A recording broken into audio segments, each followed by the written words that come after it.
나 도저히 안 되겠어. 한국으로 다시 가야 할 것 같아. 뭐라고? 돌아온 지 일주일도 안 됐잖아. 거기 구글 본사에서 새로운 포지션까지 제안받았다며?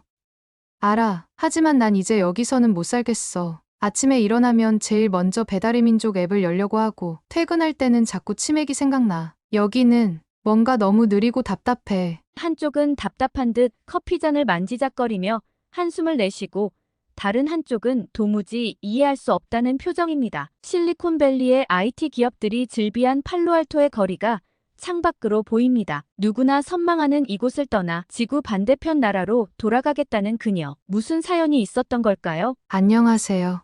제 이름은 사라 윌슨입니다. 28살이고 실리콘밸리에서 구글 시니어 소프트웨어 엔지니어로 일하고 있어요. 아, 정확히는 이랬었다가 맞겠네요. 제가 지금은 서울에 있거든요. 제 이야기를 시작하기 전에 6개월 전 실리콘밸리에서의 제 삶을 먼저 들려드릴게요. 저는 전형적인 IT 엔지니어였어요.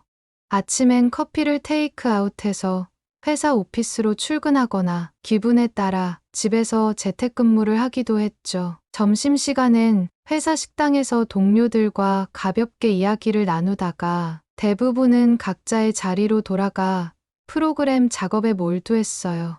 개인의 자율성을 최대한 존중하는 분위기 속에서 저는 제가 가장 생산적이라고 생각하는 방식대로 일했어요. 때로는 밤늦게까지 일을 하기도 하고, 때로는 오후 3시에 퇴근해서 요가 클래스에 참석하기도 했죠. 성과만 낸다면 언제 어디서 일하든 신경 쓰는 사람은 없었어요. 그러던 어느 날 우리 팀 리더인 마이크가 저를 불렀어요. 사라, 잠깐 시간 있어. 그의 목소리에는 뭔가 특별한 게 느껴졌죠. 우리가 새로운 AI 프로젝트를 시작하게 됐어. 한국의 스타트업과 협업하는 건데 거기에 프로젝트 리더로 갈 사람이 필요해. 순간 머리가 하얘졌어요. 한국이라니요? 저에게 한국은 BTS와 블랙핑크, 넷플릭스의 오징어, 게임 정도가 전부였어요. 물론 삼성이나 현대 같은 대기업들이 있다는 것도 알고 있었지만 제가 거기서 일한다는 건 상상도 못했죠.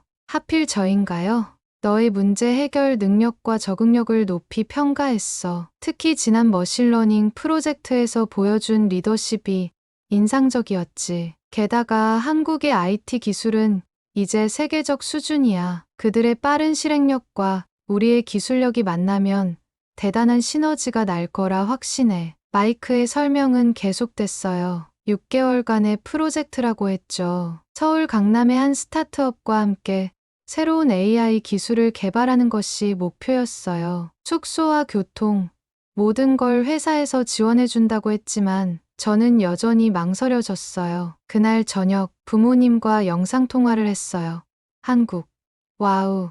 정말 특별한 기회구나. 아버지는 오히려 제가 망설이는 게 이해가 안 된다는 듯 했어요. 넌 항상 새로운 도전을 좋아했잖니. 게다가 6개월이라는 시간은 길지 않아. 가서 내가 배울 수 있는 걸 최대한 배워오렴. 결국 저는 이 제안을 받아들였어요. 아버지 말씀대로예요. 저는 항상 새로운 도전을 좋아했고 변화를 두려워하지 않았으니까요. 게다가 최근 유튜브에서 본 서울의 모습은 제가 상상했던 것보다 훨씬 현대적이고 역동적이었어요. 한국행을 결정하고 나자 이상하게도 마음이 가벼워졌어요. 주말에는 한국어 기초 강좌도 찾아들었고 한국 문화에 대한 영상도 찾아봤죠. 특히 놀라웠던 건 한국의 IT 인프라였어요. 초고속 인터넷은 기본이고 모바일 결제는 현금을 완전히 대체했다고 하더군요. 떠나기 전날 밤, 저는 제 아파트 발코니에 서서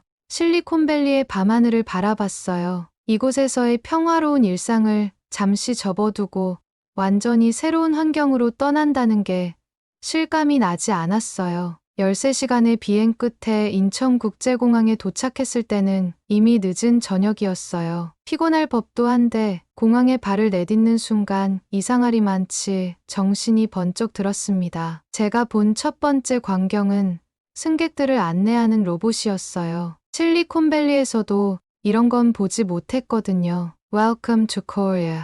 안녕하세요. 로봇의 친근한 인사에 피곤했던 마음이 한결 가벼워졌어요. 입국장으로 향하는 길에서 처음으로 한국의 빨리빨리 문화를 경험했습니다. 자동 출입국 심사대는 믿을 수 없을 만큼 빠르게 움직였고 수화물도 이미 컨베이어 벨트 위에서 돌고 있었죠. 실리콘밸리에서 온 저로서는 이 효율성이 꽤나 충격적이었어요. 공항에서 나와 리무진 버스를 탔는데 이게 또 놀라웠어요. 버스 안에 무료 와이파이가 있는 건 기본이고 각 좌석마다 USB 충전 포트까지 있었거든요. 창밖으로 보이는 야경은 마치 SF 영화의 한 장면 같았어요. 끝없이 이어지는 고층 빌딩들, 알록달록한 네온 사인들, 그리고 밤늦은 시간임에도 거리를 걸어다니는 사람들. 혹시 삼성페이 되나요? 강남의 호텔에 체크인하면서 조심스럽게 물었어요. 직원은 당연하다는 듯 웃으며 모든 카드 결제 가능합니다. 애플페이도 됩니다. 라고 답했죠. 게다가 체크인 과정도 키오스크로 해결했어요. 이런 게 바로 디지털 세계이구나 싶었죠. 다음 날 아침, 테헤란로에 있는 스타트업 오피스로 향했습니다. 지하철을 타고 가면서 또 한 번 놀랐어요. 지하철 안에서 5G 네트워크가 끊기지 않고 실시간으로 화상회의까지 가능하다니. 실리콘밸리의 지하철에선 상상도 못할 일이었죠. 하지만 진짜 충격은 회사에 도착하고 나서였어요. 오전 8시 30분. 제가 생각하기엔 꽤 이른 시간이었는데 사무실은 이미 활기가 넘쳤어요. 대부분의 직원들이 자리에 앉아 열중하고 있었죠. 안녕하세요, 사라님. 제 담당 매니저인 김지원님이 반갑게 맞아주었어요. 지원님은 스탠포드에서 컴퓨터 공학을 전공했다고 하더군요. 우리 팀원들을 소개할게요. 그리고 이어진 미팅 문화의 차이. 실리콘밸리에서는 회의 시작 시간에 맞춰 335 들어오는 게 일반적인데 여기선 모든 팀원이 시작 5분 전에 이미 자리에 앉아 있었어요. 노트북을 켜고 자료를 준비하고 심지어 회의 안건까지 완벽하게 숙지한 상태였죠. 저희가 준비한 프로젝트 계획안입니다. 팀원 중 한 명이 꼼꼼하게 정리된 문서를 공유했어요. 실리콘밸리였다면 이제 아이디어를 짜보자로 시작했을 텐데 여기선 이미 구체적인 계획이 나와 있었어요. 첫날부터 저는 깨달았습니다. 제가 알던 IT 문화와는 완전히 다른 세상에 온 거예요. 더 빠르고 더 체계적이고 어쩌면 더 효율적일 수도 있는 이곳에서 과연 제가 잘 적응할 수 있을까요? 그리고 무엇보다 제가 이 팀에 어떤 가치를 더할 수 있을까요? 호텔로 돌아오는 길에 편의점에 들렀는데 이것도 신세계더군요. 24시간 영업에 혼밥도 가능한 테이블이 있고 심지어 택배 수령까지 가능하다니. 이렇게 첫날부터 한국은 저에게 끊임없는 놀라움을 선사했어요. 그리고 이건 시작에 불과했다는 걸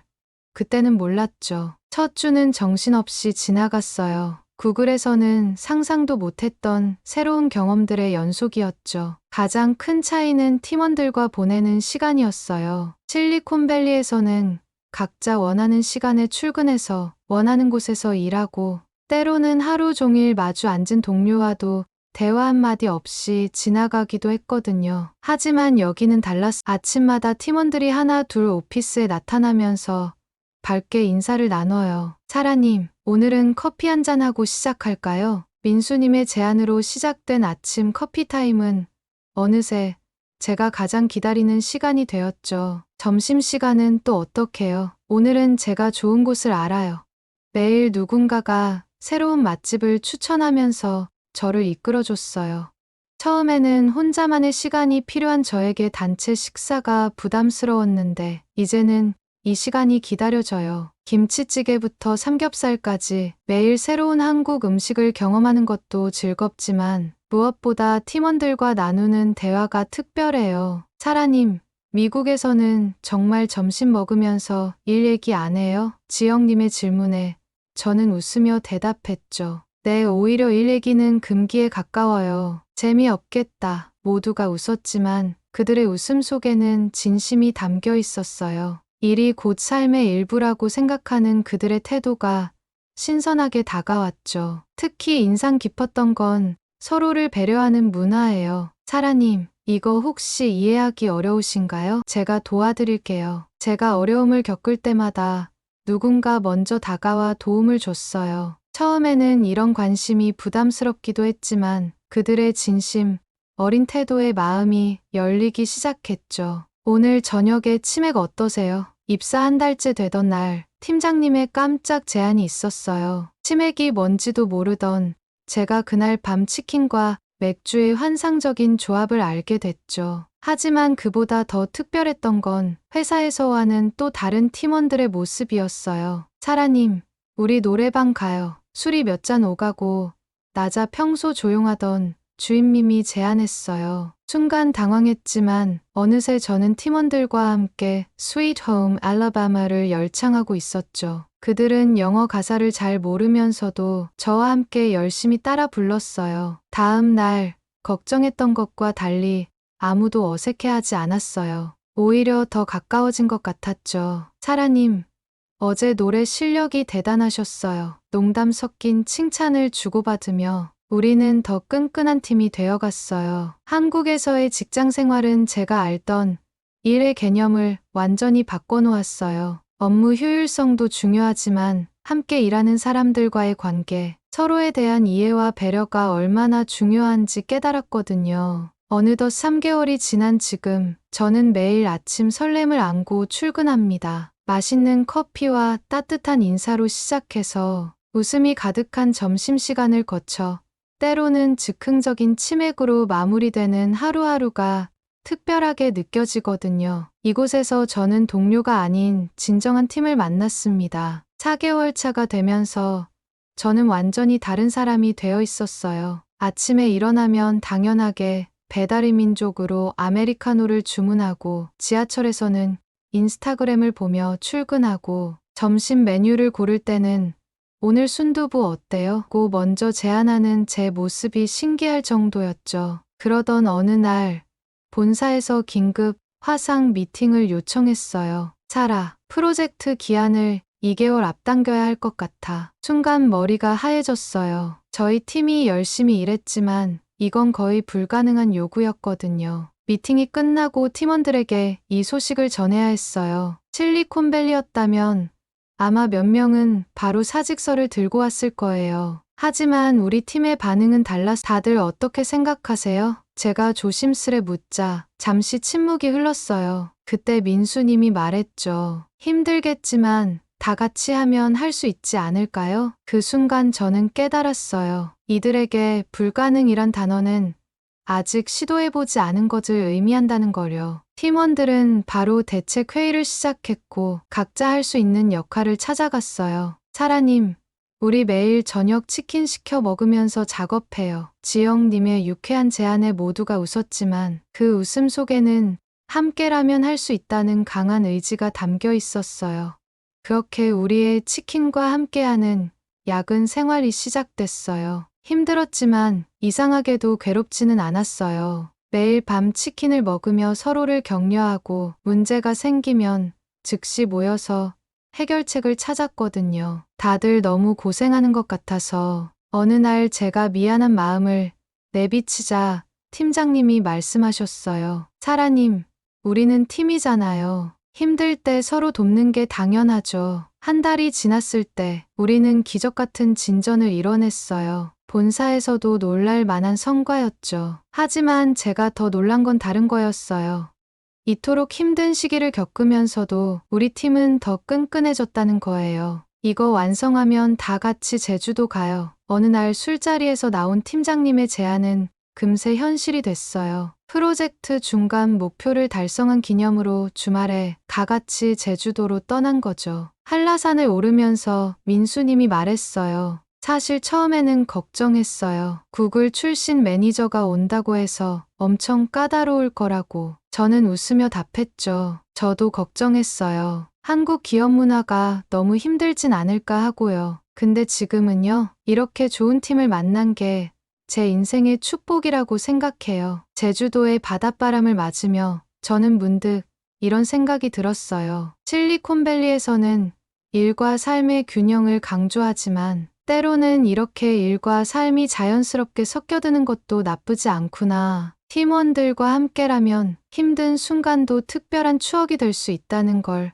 한국에서 배웠어요. 제주도에서 돌아온 후 우리는 더욱 강해진 팀워크로 프로젝트에 매진했어요. 6개월의 프로젝트가 끝나갈 무렵 구글 본사에서 복귀 명령이 왔어요. 처음엔 드디어 집에 가는구나 하는 설렘이 있었죠. 실리콘밸리의 제 아파트, 오랜 친구들, 좋아하던 레스토랑들이 그리웠으니까요. 하지만 서울을 떠나기 전날 밤 팀원들과의 마지막 회식에서 이상한 감정이 몰려왔어요. 사라님, 미국 가서도 저희 잊지 마세요. 지영님이 건넨 말에 괜히 눈시울이 붉어졌죠. 다들 취기가 오른 걸 핑계로 저를 꼭 안아주었어요. 노래방에서는 제가 처음 왔을 때 불렀던 Sweet Home 다 같이 불러주었죠.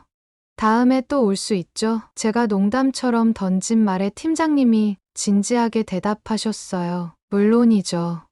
언제든 환영입니다. 실리콘밸리로 돌아온 첫 주는 괜찮았어요. 오랜만에 만난 친구들과 이야기를 나누고 그리웠던 타코 트럭에서 점심을 먹고 여유로운 재택근무도 즐겼죠. 하지만 시간이 지날수록 뭔가 허전했어요. 아침에 눈을 뜨면 습관처럼 배달의 민족 앱을 열려다가 여기는 미국이란 걸 깨닫고 점심시간이 되면 혼자 샌드위치를 먹으면서 팀원들과 나누던 대화가 그리워졌어요. 인스타그램을 보다가도 한국 팀원들이 보낸 카카오톡 메시지가 오면 그쪽으로 시선이 가고요. 특히 일하는 방식의 차이가 크게 느껴졌어요. 이 일은 다음 주까지 미룰 수 있겠네.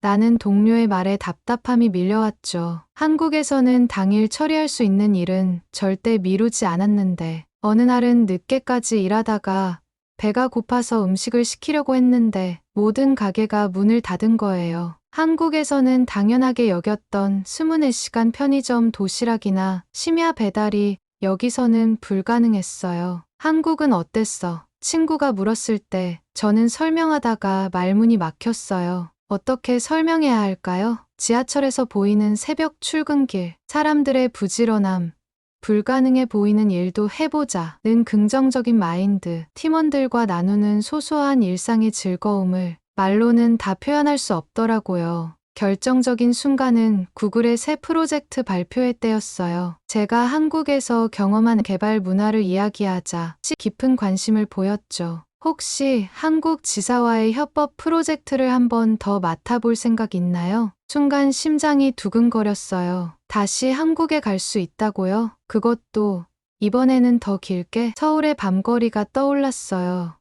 퇴근 후 치맥 한잔하며 웃고 떠들던 그 시간들, 힘들 때마다 서로 격려하며 이겨냈던 순간들. 네, 정말 좋아요. 제 대답이 나오기도 전에 입가에 미소가 번졌어요. 이번에는 6개월이 아닌 1년 계약이라고 하더군요. 더 길어질 수도 있을까요? 마지막 질문에 제 동료들은 조금 놀란 것 같았어요. 하지만 저는 확신했습니다. 한국에서 보낸 6개월은 단순한 해외 근무가 아닌 제 인생의 새로운 챕터를 여는 시작이었다는 거요. 지금 이 순간에도 서울행 비행기 표를 예약하면서 설렘을 감출 수 없네요. 이번에는 어떤 새로운 경험들이 저를 기다리고 있을까요? 이번에는 인천공항에 도착했을 때부터 달랐어요. 어서 오세요. 입국장의 안내 로봇이 한국어로 인사할 때 저도 모르게 감사합니다라고 대답했거든요. 처음 왔을 때는 낯설기만 했던 이곳이 이제는 마치 오랜 친구를 만난 것처럼 반가웠어요. 회사로 향하는 길에 택시 기사님이 물으셨어요.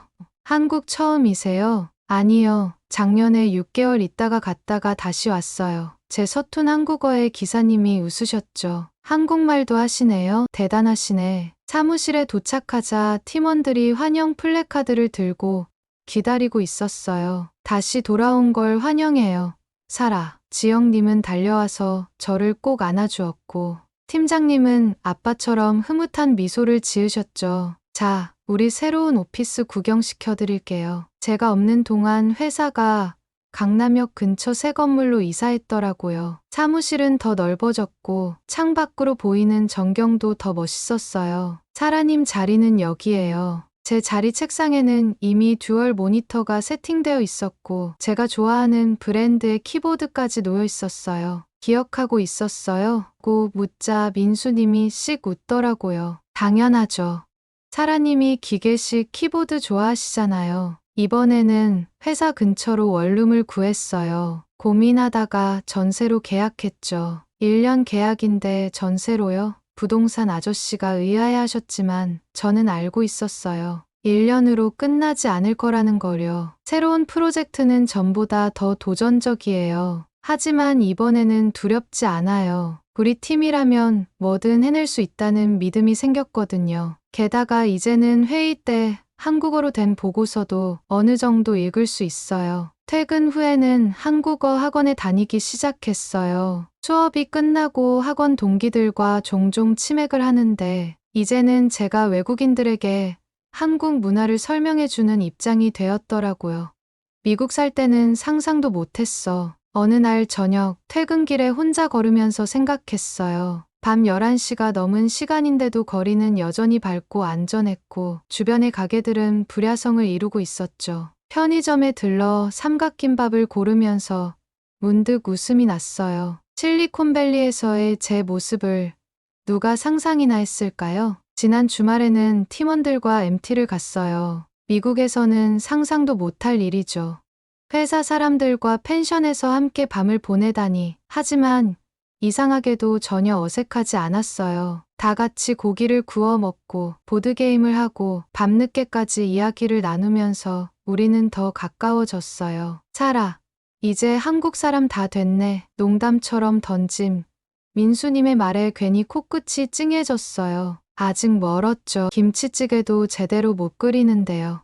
그럼 다음 주에 우리 엄마한테 배우러 가요. 엄마가 사라 얘기 많이 들으셔서 보고 싶어 하셨거든요. 이렇게 하루하루 지내다 보니 어느새 제 삶의 중심이 이곳으로 완전히 옮겨와 있더라고요. 아침에 눈을 뜨면 카카오톡부터 확인하고 점심시간이면 배달의 민족 앱을 뒤적이고 주말이면 팀원들과 한강에서 치맥을 즐기는 제 모습이 이제는 너무나 자연스러워졌어요. 어느덧 한국에서의 1년 계약이 끝나가고 있었어요. 구글 본사에서 새로운 포지션을 제안했다는 이메일이 왔죠. 실리콘밸리로 돌아와 시니어 매니저를 맡아달라는 내용이었어요. 하지만 저는 다른 선택을 했습니다. 팀장님, 잠시 시간 괜찮으세요? 그래, 사라. 무슨 일이야? 구글 코리아로 이직하고 싶은데 혹시 가능할까요? 팀장님은 한국이 그렇게 좋냐고 웃으시며 한국에 있을 수 있는 방안을 생각해 보겠다고 하시네요. 저는 한국에서 일한 경험이 너무 행복했고 이 생활을 좀 더 길게 하고 싶은 생각이네요. 제가 사랑하게 된 이곳에서 계속 일할 수 있었으면 좋겠어요. 한국에서의 2년. 저는 단순히 일하는 방식만 배운 게 아니에요. 혼자가 아닌 함께를 배웠고 효율만이 아닌 정을 배웠고 무엇보다 제가 진정으로 행복한 곳이 어디인지를 알게 되었죠. 한국에서의 생활이 계속되기를 기대하며 이곳에서 행복한 생활을 다시 시작하려고 합니다. 감사합니다. 오늘 사연은 미국 실리콘밸리 엔지니어 사라 씨가 보내온 사연을 전해드렸습니다. 사연 보내준 사라 씨에게 감사드리고 영상 시청해주신 시청자님들과 구독자님들께도 감사드립니다. 오늘의 이야기가 마음에 드셨다면 구독과 좋아요 부탁드립니다. 감동 포켓은 계속해서 여러분께 좋은 이야기를 들려드리도록 하겠습니다. 다음 영상에서 또 인사드리겠습니다.